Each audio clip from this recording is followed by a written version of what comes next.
welcome back. It's a new year, and for a lot of you, maybe it means new beginnings. Now, today, and pretty much on these podcasts, we're talking about mental health and how it affects everyday lives, different types of mental health issues, addictions. In this instance, we're talking about relationships.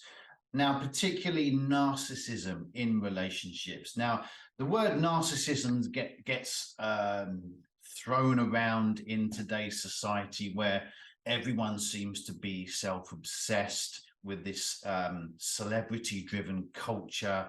And it often describes how people can be excessively vain or kind of full of themselves, you know, by looking in the mirror, doing their hair, thinking, someone who you would say loves themselves too much. But actually, narcissists actually lack self-love. You know, it's better to think of narcissism as they are in love with this created image they have of themselves, this imagination that this world that they've taken themselves into, because they lack that love for themselves, the real self, the true self. So a narcissist will be afraid of showing their true feelings, showing any kind of emotion, any empathy, because they feel that may make them look weaker. So it's not necessarily that it's self-love, it's in love with that image that they have created of themselves, because it allows them to avoid those deep feelings of insecurity. But at the same time, keeping this world active every day, showing this image of themselves every day to other people, trying to make themselves look better, is actually very, very exhausting for them. So at the end of the day, they can be very irritable, very tired, very exhausted, because the hard work it takes, the constant maintenance of this image, this character that they create, is very difficult to uphold. It's very difficult to maintain. So they can become very tired and lacking of energy when they are by themselves, and sinking into that self-loathing, that insecure true self.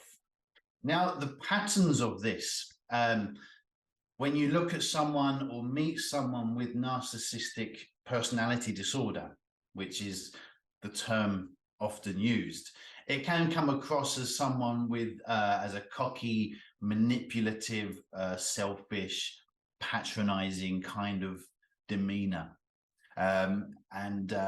This way of thinking it surfaces in an area of the narcissist's life, from work relationships, friendships, into family, and into loving relationships, like personal relationships with another person as well. So if you've ever known someone or met someone with a narcissistic personality disorder, you may notice these are the kind of people who find it really, really difficult to take any kind of criticism. These are the people who can make fun of someone else, and then when it's turned back on them, they get quite offended and they get very, very kind of defensive about that. So people that are in relationships with narcissists, they often kind of shrink into their own shell. They kind of think they go along with it, where they won't say anything. They'll try and not to rock the boat, and they'll try and just to go along with whatever it is that their opinion is, just so that they don't get into that kind of argument or defensive kind of rage that a narcissist will go into if they feel like they're being criticized, or if they feel like they're being told that they're wrong. They find this really, really difficult to cope with. Now, it's understanding all these different behaviors and these different traits of a narcissist. Once you understand these little behaviors, you can then better protect yourself. And if you need to, if you wanted to, try and separate yourself from a narcissist in a relationship. So we're going to be talking a lot about what is a narcissist, the things you can look for, the things that you can do to, if you want to get that separation, that if you want to maintain control of your own self, to have confidence in yourself when you're with a narcissist. We're going to be talking a lot about that in future videos. So I hope that's at least an introduction to what we're going to be talking about and how you can understand what narcissistic behavior is. So until next time, I shall see you on the next one. Bye-bye.